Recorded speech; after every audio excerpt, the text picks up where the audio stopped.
Welcome back. All right, 4.1. This is a beefy one. It's got a lot of topics in it, but I'm going to say it's not a hard section. There's a lot of theory up front, but the actual problems are fairly straightforward. So let's get stuck in. The first part of 4.1, so this is all about linear equations, right? Chapter 4 is all about the linear equation. All about the linear equation. These are ones that you can solve fairly straightforward. These split into two main types of problems. There's the initial value problems, and then there's the boundary value problems, which we'll get to later, right? And then we're going to talk about superposition. There's a uniqueness theorem in both the initial and the boundary value problem sections. And I think there's also, what's the last thing? Don't remember right now. Superposition, uniqueness. I think that's it. Okay. Initial value problems. An initial value problem is some nth order differential equation, right? This is like some coefficient function of x. This is the nth derivative of y. And then you keep going. This is some coefficient function of x. This is the first derivative of y. Some coefficient function of x, y by itself, and then some function of x on the right-hand side. Such that initial value problems have a common evaluation point. That's how you know it's an initial value problem. You're going to have n conditions from n equals 0 up to n equals n minus 1, right? N many conditions, right? 0, 1, 2, 3, 4, 5, n minus 1. That gives you n many equations. And they're all evaluated at some common point x naught, right? That's what makes it an initial value. Oops, just erased the whole big chunk. That's what makes it an initial value, right? You have some initial value, some x naught, and you're initializing the function value at that point x naught. Solutions to this are functions y defined on some interval containing this special point x naught, satisfying both the differential equation and all of the initial conditions. That's a solution. Here's the existence and uniqueness theorem. These are ubiquitous in differential equation theory. You always want to know when do you have a solution and when is it the only solution. So let's let these coefficient functions of x and g of x be continuous on some interval, and we have to be sure that an of x is non-zero for all of the x's on the interval, right? If x equals x naught is any point in this interval, then a solution of the initial value problem exists and is unique on all of I. So again, let's say what the conditions are. All of the coefficient functions and the right-hand side need to be continuous on this interval I, and, very important, this leading coefficient function has to be non-zero for the whole interval. In that case, if you have continuous coefficient functions and a non-zero leading coefficient function, then you have a unique solution. You have a unique solution y. Let's do some examples. Here's an initial value problem.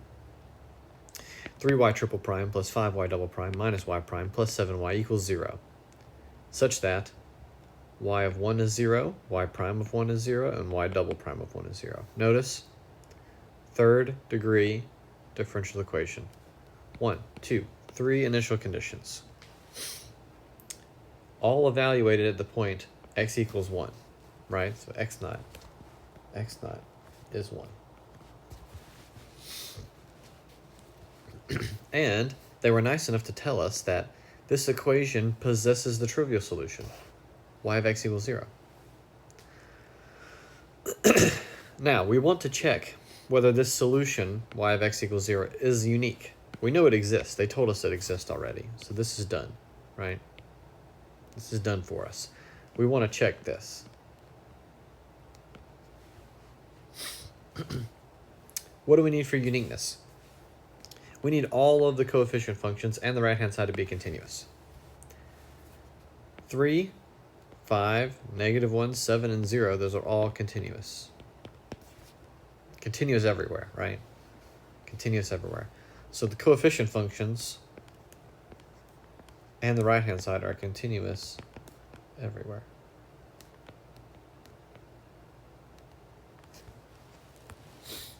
The next thing we need is we need this leading coefficient to be non-zero for all x's in the interval. 3 is always non-zero, right? Therefore, since 3, which is the a3 function, 5, which is the a2 function, -1, which is the a1 function, 7, which is the a0 function, and 0, which is g of x, are continuous everywhere, and 3, which is the leading coefficient, is non-zero everywhere, the conditions of the previous theorem are satisfied, which means y is the only solution on any interval containing x equals 1. Obviously, well, I guess it's not obvious, but it should be natural to assume, if I mess with these initial conditions, I've changed the solution, right? Messing with these initial conditions will change the solution. Okay, let's keep going. Number 2. Y equals 3e to the 2x plus e to the -2x minus 3x is a solution to this differential equation on this with these initial conditions. Second order differential equation, 2 conditions, both evaluated at the same point, x equals 0. This is an initial value problem. They gave us a solution, right? So existence is already checked off, right? Because they gave us a solution. So we know one exists. However, is it unique? Let's look. This guy, continuous. This guy, continuous. This guy, continuous, right? This is a continuous function. This is a continuous function. This is a continuous function. There's a 1 out front. And this coefficient is non-zero everywhere, which means this better be, well, is guaranteed by the theorem that this is a unique solution. Here it is all spelled out for you. Linear differential equation, all the coefficient functions and g of x are continuous everywhere, and the leading coefficient is non-zero on any interval. Therefore, the theorem implies that the given function is the unique solution to the differential equation. Unique solution. It's very important, we should note, that all the conditions are satisfied. For example, here is a y, cx squared plus x plus 3. Notice this is a family, right? This is a family of solutions, right? This solves this differential equation. Sorry, this initial value problem. X squared, -2x, 2, 6, 2 initial conditions for all choices of C, right? This is not a unique solution. Not a unique solution. Why is it not unique? Because this coefficient equals 0 sometimes. When does it equal 0? When x equals 0. Unfortunately, x equals 0 is our initial condition. Sorry, our initial point, x naught, right? Which means on any interval containing this number, our coefficient function is 0 somewhere. a2x will be 0 on any interval containing x naught, which means theorem not satisfied.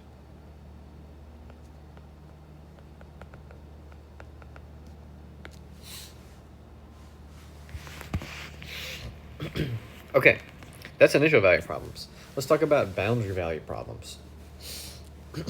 Boundary value problems. Okay.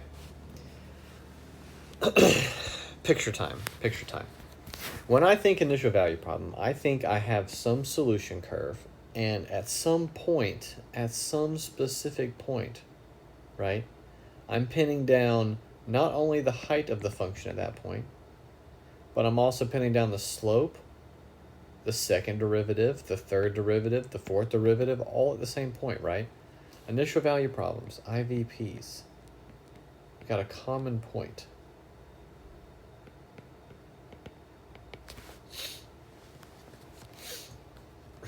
On the other hand, you have boundary value problems, right? A boundary value problem, the picture looks more like this.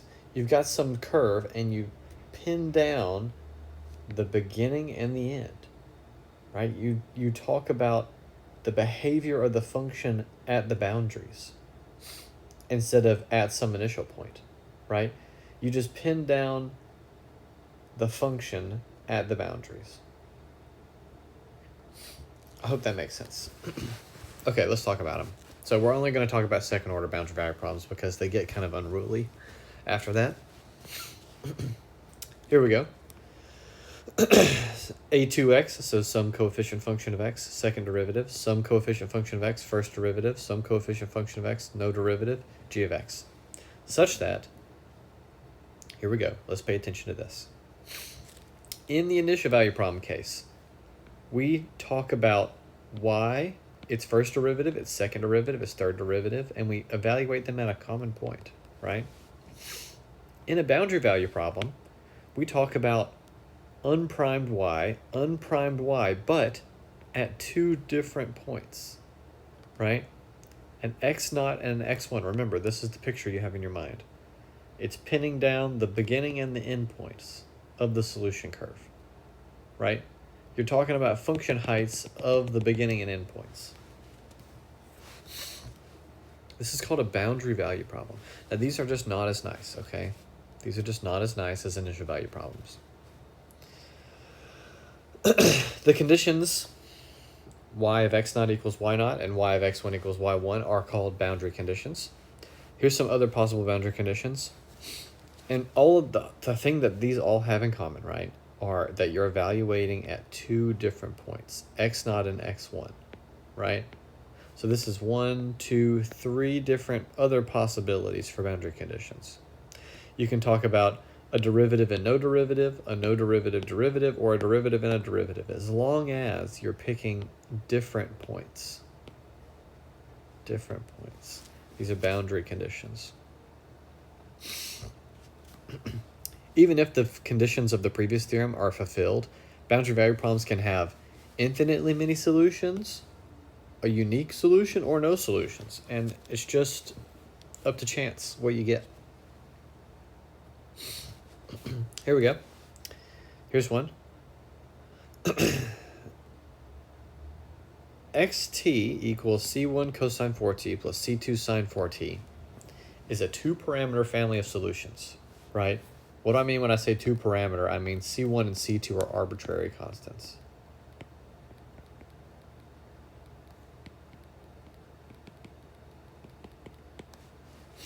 Right? Since I can choose c1 and c2 separately, I can choose them separately. That means I get a two-parameter family of solutions to the differential equation x double prime plus 16x equals 0. Now the question is, what happens if I pick some boundary conditions, right? What happens if I pick some BCs? How can this change, right? Okay, let's pick one. If I pick that x at 0 is 0 and x at pi over 2 is 0, what do my solutions look like? Like, what happens to my solutions? Well, x of 0 equals 0 implies what? Implies that 0 equals c1 cosine of 0 plus c2 sine of 0. 0 equals c1 cosine 0, c2 cosine 0, c2 sine 0, excuse me. This term goes to 0, this term goes to 1, so I get that c1 is 0. Okay, I update my solution. xt now equals c2 cosine 4t. Sorry, I keep saying cosine. c2 sine of 4t. Next, I use my other boundary condition. X at pi over 2 equals 0. I plug in 0 for x. I plug in t equals pi on 2.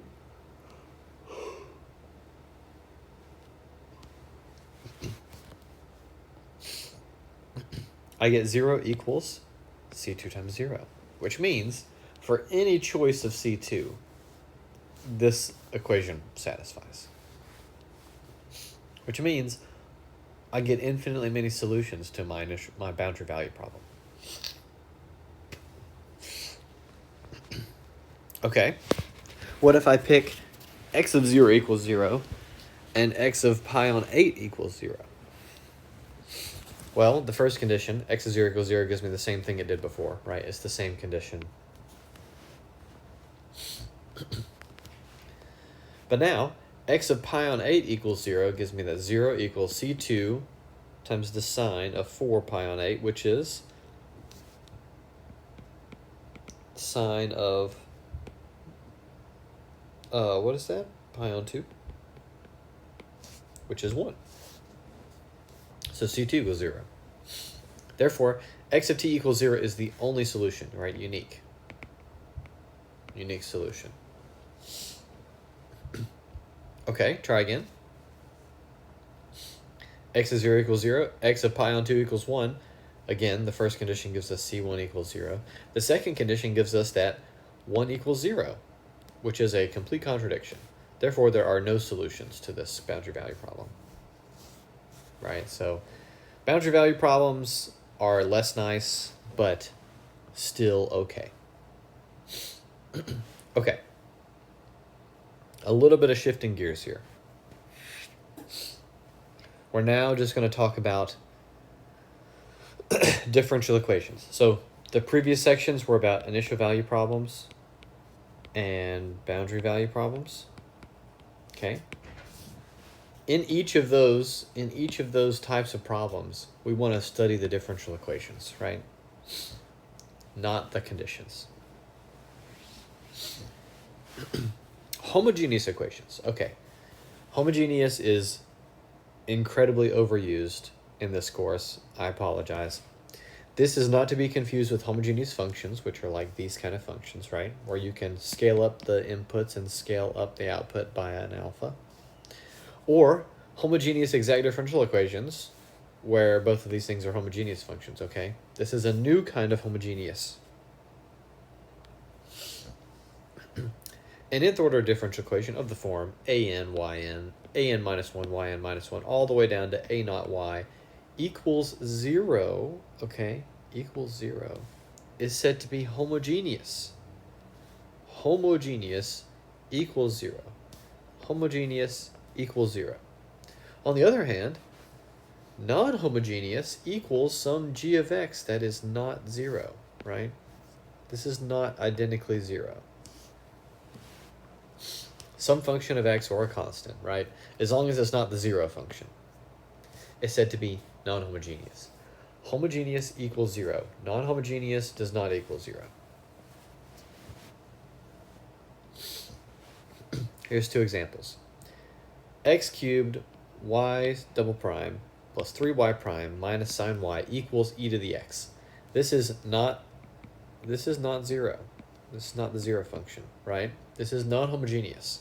On the other hand, x cubed y double prime plus 3y prime minus sine xy equals 0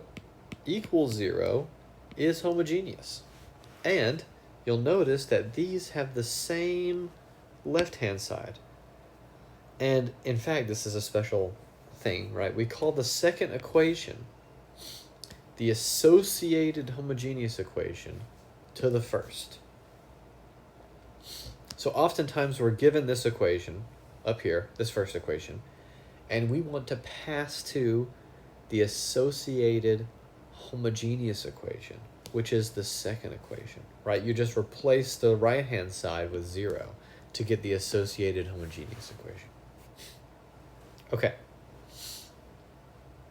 From now on, from this point forward, we're going to assume that on some common interval, the coefficient functions are nice and continuous, and our leading coefficient is non-zero for all x, right? Non-zero for all x.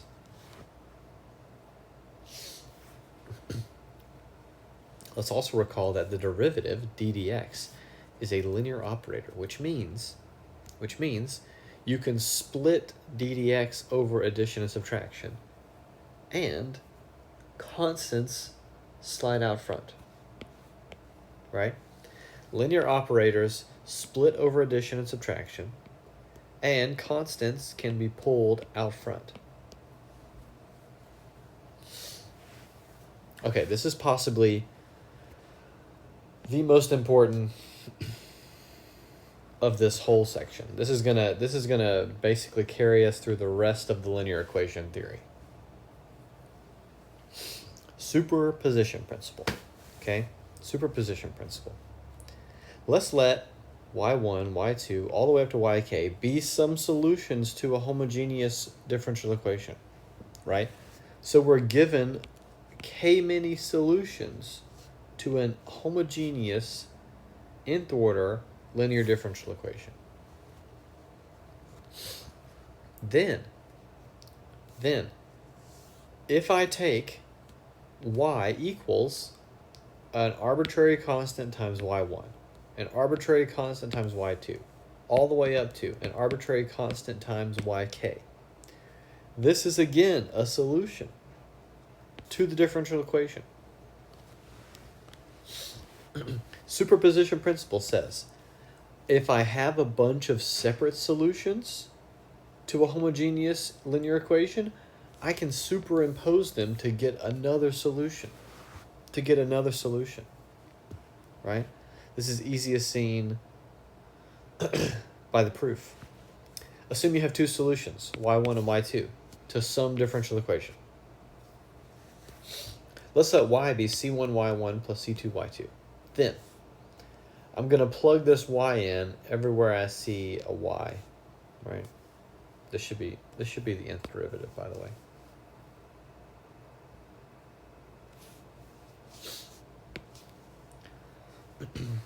I'm going to plug in this y everywhere I see a y in the differential equation, right? So we're going to take, again, this should all be the nth derivative, right? Nth derivative, nth derivative,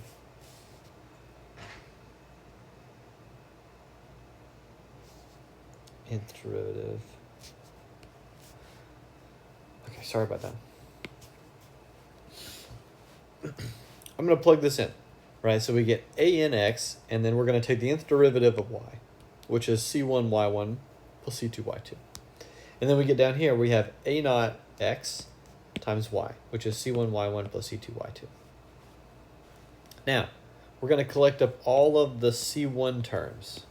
All the c1 terms are going to get collected up, right? We're going to use linearity of this operator, right? There's no derivative here, but we're going to use linearity. Then we can rearrange c1 times this. This should also be a square bracket. And then c2 times this. Now we're assuming that y1 and y2 separately satisfy this equation. Which means if I take a n x, nth derivative of y1, a naught x y1, that should equal 0. This should equal 0. Likewise, since y2 is a solution, this should equal 0.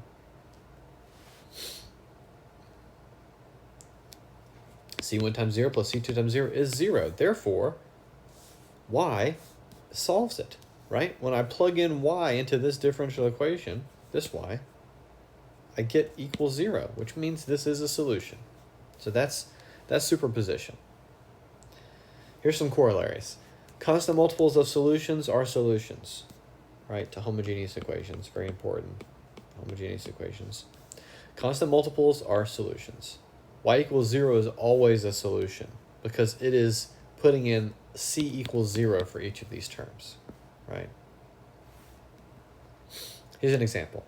The functions x squared and x squared natural log are both solutions to this homogeneous equation on this interval. Therefore, by superposition, c1y1 plus C2y2 for random C1 and C2 are also solutions on this interval.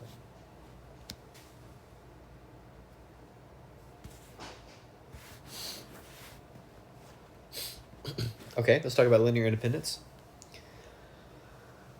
You've learned this in, hopefully, you've learned this in linear algebra. If you've never had linear algebra before, linear independence is a very important mathematical idea, right? And it can be extended from vectors to functions to, what else? I don't know. Anything you can think. Algebra, right? Any kind of algebra, you can talk about independence. A set of functions, f1 to fn, are linearly independent on an interval if there exist constants, linearly dependent.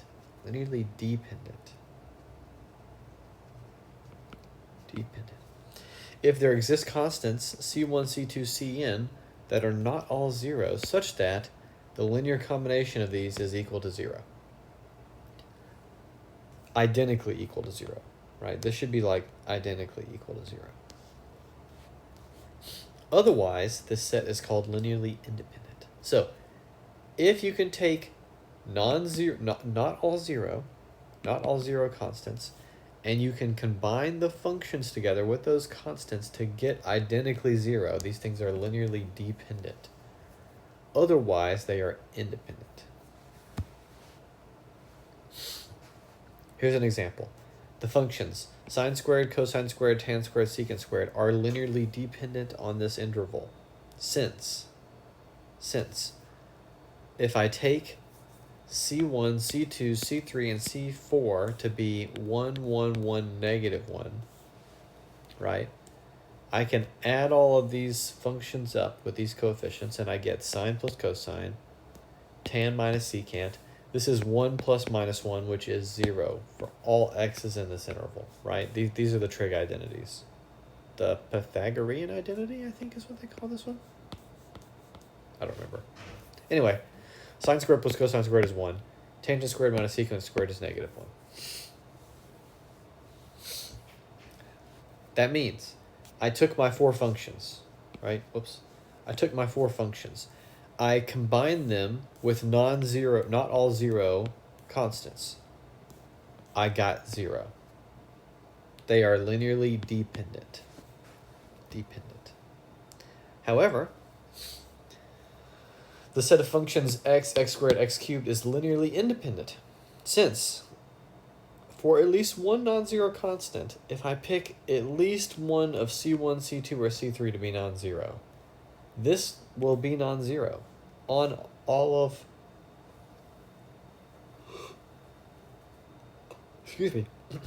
on the whole real line. Okay, let's talk about determinants. The determinant of a 2 by 2 matrix is determinant of a 2 by 2 matrix, right? 2 by 2. Here's how you calculate it. Normally we write determinant square matrix, or we write like absolute value bars, square matrix in the middle. And the way you calculate it is AD minus BC, right? AD minus BC. AD minus BC. The determinant of a 3 by 3 matrix is a little bit harder. I like to do what's called, what is it called? Cofactor expansion, I think is what the formal name is, right? Look up cofactor expansion.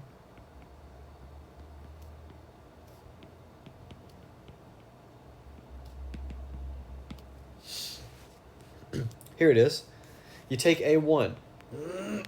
Take A1. And then you delete the row and column that A1 belongs to. Delete. Delete the row and column that A1 belongs to. And then you take the determinant of the resulting 2 by 2 matrix. Right? Take the determinant of the resulting 2 by 2. And then you take minus the next one. So it always goes plus minus, plus minus, plus minus, plus minus, on out, right? Plus minus, plus minus, plus minus, plus minus, plus minus, plus, right? Every time you take a step, you change the sign. Okay, so it's A1, delete row and column, A1, determine the resulting 2 by 2. Okay, minus A2, delete row and column, determinant of the resulting 2 by 2. Determinant of the resulting 2 by 2.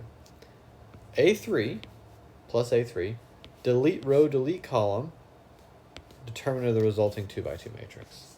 Right, that's how you take a determinant of a 3 by 3 matrix. This is, if you've had linear algebra before, hope you know how to take a determinant. Again, this is called cofactor expansion.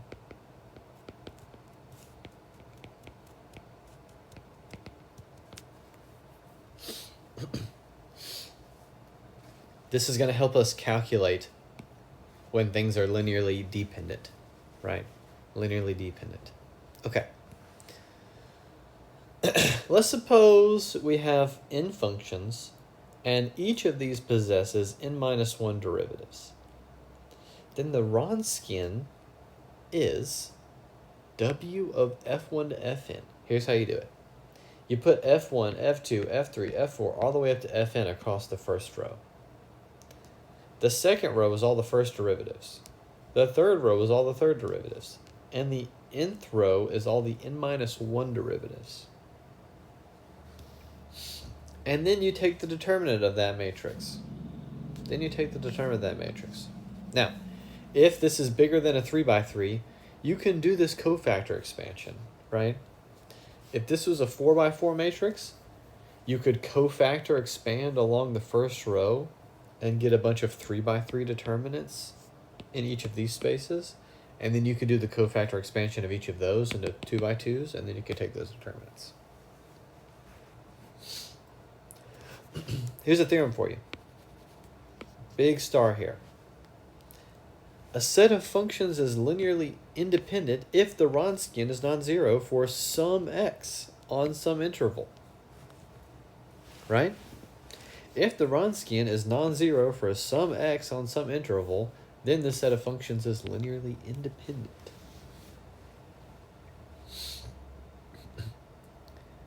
Here's a definition. Any set of n many solutions to an nth order, right? N many linearly independent solutions to an nth order linear equation, homogeneous equation, is called a fundamental set, right? Notice the n's all match here. So we have n many solutions that are all linearly independent to a linear nth order homogeneous equation on some interval. This is called a fundamental set because they span all of the solutions, right? They span all the solutions.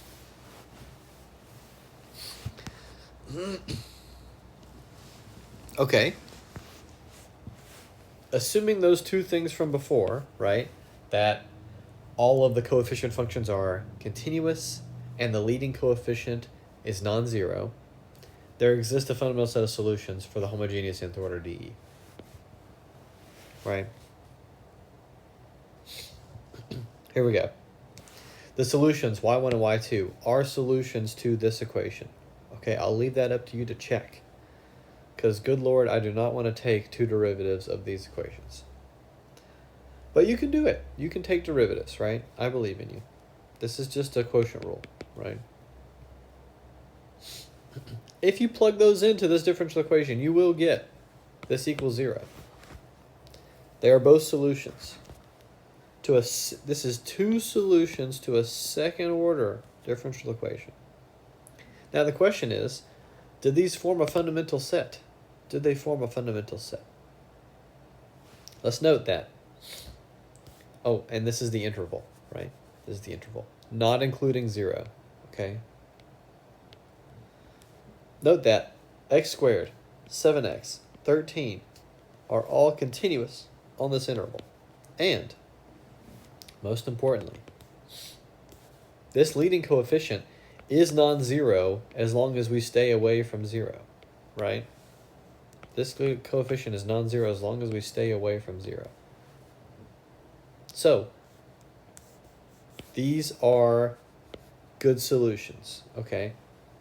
Now, if they are linearly independent solutions, they will form a fundamental set.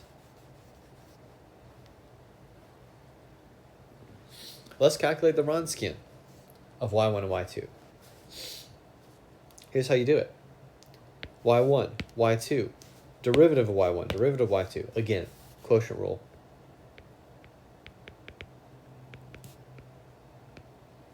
Right? How do we do it? High d low. Wait, no, what is it? Is low d high. Low d high minus high d low over low squared. Yeah. Low d high, low. Well, I didn't write it all out, did I? Let's take one derivative. Let's take this derivative real quick. So it's low. Derivative of the top is sine of, keep the inside, 2 natural log x, times derivative of the inside is 2, 1 over x, minus sign, because the derivative of cosine is negative sign, minus low d high minus high d low, so keep the top, derivative of the bottom is 3x squared cosine, right? All over low squared. Yeah, that's how you do it. Low d high, low, derivative of high minus high, derivative of low, all over low squared, right? That's the quotient rule. Okay, we calculate this Wronskian. Now, we need to find the determinant of this 2 by 2 matrix to calculate the Wronskian, right? But instead of actually calculating this minus that, so it's the determinant of a 2 by 2 matrix is A times D minus B times C, right? AD minus BC. And instead of doing that, we just need to check that the Wronskian is non-zero for some x on the interval. Pick any x on this interval, right? Pick any x you want on this interval. Hopefully one that simplifies this quite a bit, right? Hopefully one that simplifies this quite a bit. I'm seeing x equals 1 as a good candidate, right? Because the natural log of 1 is 0, right? X equals 1 is looking like a really good candidate. Since we just have to be sure the Wronskian is non-zero for some x, just pick an x. Pick an x, right? Plugging in x equals 1 gives the Wronskian is, when you plug in x equals 1 to each of these, right? You get 1, 0, negative 3, 2. And I can already tell. This is 1 times 2 minus 0, which is 2. That's a non-zero Wronskian, which means these two functions are linearly independent. And they're both solutions to the second-order differential equation, which means this is a fundamental set of solutions, right? y1, y2 is a fundamental set.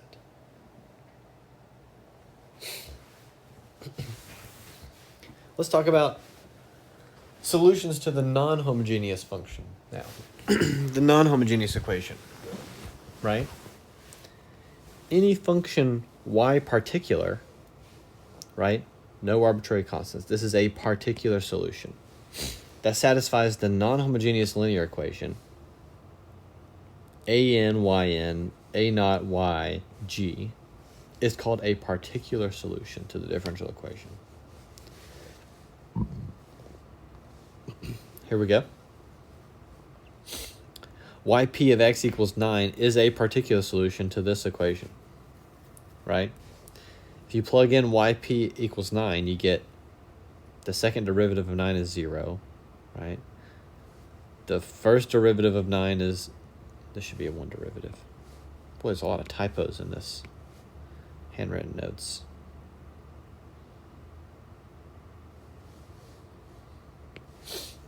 The second derivative of 9 is 0. The first derivative of 9 is 0. And if I plug in negative 3 times 9 is negative 27, right? This is a particular solution to this differential equation. Here's the theorem for you. If y1, y2, yn is a fundamental set of solutions to the homogeneous equation, then the general solution, what we call the general solution, yg, right, of the differential equation is, so if you have a fundamental set, to get the general solution, you just take the linear combination of this fundamental set, where these are arbitrary constants. Furthermore, if yp is any particular solution to a non-homogeneous linear equation, and these are a fundamental set of solutions to the associated homogeneous equation, then the general solution to the non-homogeneous equation is, well, you take the homogeneous solution, right? This is y homogeneous. You take the homogeneous solution and you tack on the particular solution. Right? Here we go. Here's an example for us. It's pretty easy to see an example rather than fiddle around with the theory. Okay. The functions y1, y2, and y3 are solutions to this homogeneous equation. Okay? Verify that these form a fundamental set and then find the general solution to this equation. Right? We know they told us up front that these are all solutions to this differential equation. A third order differential equation, 3 solutions. We only need to check. We need to check that these are linearly independent solutions. We need to check their Wronskian, right? If the Wronskian is non-zero for some x, then this forms a fundamental set. In which case, the linear combination of these 3 will be the general solution to the homogeneous equation. And then, they want us to find the general solution to this equation, given that a particular solution is negative 2. Right? A particular solution is negative 2. Let's do it. Let's see what we can do. So I've already said this. Note that we have 3 solutions to the third order equation. So it could be a fundamental set if it's linearly independent. Okay, here we go. Wronskian. y1, y2, y3. You put y1, y2, y3 across the top. Then you take the derivative. Then you take the second derivative. Now you need to calculate the Wronskian. But it only needs to be non-zero for 1x in the interval. For 1x in the interval. So pick a convenient one, right? They didn't give us an interval here, but I'm going to assume that the interval of solution is negative infinity to infinity, right? All space. X equals 0 looks like a good pick, right? All of these e to the x's, when you plug in x equals 0, right? E to the x, e to the 0 is 1, right? That's going to be easy. That's going to be easy. Plug in x equals 0. Here we go. 1, 1, 1, 1, 2, 3, 1, 4, 9. Now the question is this non-zero? Okay. Cofactor expansion along the first row. 1, delete row column 1. Determinant of the 2 by 2. Determinant of the 2 by 2. Minus 1, delete row column. Determinant of this resulting 2 by 2. Plus 1, delete row column. Determinant of this resulting 2 by 2. Right? This is our cofactor expansion. Now, we can calculate 1 times 2 times 9 is 18 minus 12 minus 1 times 9 minus 3 plus 1 times 4 minus 2. Okay, this is 6 minus 6 plus 2 is 2, which is non-zero. Which means the Wronskian is non-zero for some x. Which means this is a fundamental set. Therefore, the general solution to the non-homogeneous equation is the homogeneous general solution, right? C1 e to the x, C2 e to the 2x, C3 e to the 3x, plus you tack on the particular solution they give us, right? Okay. Last but not least, the big theorem, superposition. Superposition. Let's say we have a bunch of particular solutions to a differential equation, right? For a bunch of different right-hand sides. So, yp1 is the solution for g1. yp2 is the solution for g2. ypk is the solution for gk, right? gk. We're taking a bunch of different right-hand sides and we're collecting up a bunch of different particular solutions for a bunch of different right-hand sides. Then, if the right-hand side of this equation actually becomes g1 plus g2 plus gk, you can take yp to be the addition of all these pk's, right? These pi's. This is useful when you, so like in general what happens is you have a problem that looks like this, right? You have some left-hand side, which is fine, and on the right-hand side you got something complicated, but it's just a bunch of things added together, right? What you can do is you can consider g1 by itself, find a particular solution. Consider g2 by itself, find a particular solution. Consider gk by itself, find a particular solution. And then to get the particular solution to the big original equation, you just add all those little ones up, right? That's how it goes. That's how it goes. So let's look at an example. Find a particular solution to y double prime minus 3y equals 12x minus 6. Well, instead of finding a particular solution to this whole right-hand side, I'm going to consider 12x and I'm going to consider negative 6 separately. Right? If I consider just 12x, I get my first particular solution is negative 4x. And if I consider just negative 6, I get my second particular solution is 2.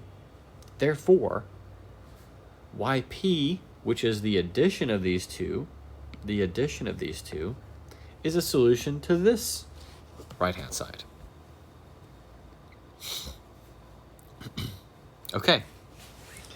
Again, I know this was a lot, but it's really not hard. It's really not hard. It's about adding up independent solutions, superposition, associated homogeneous equations, non-homogeneous equations.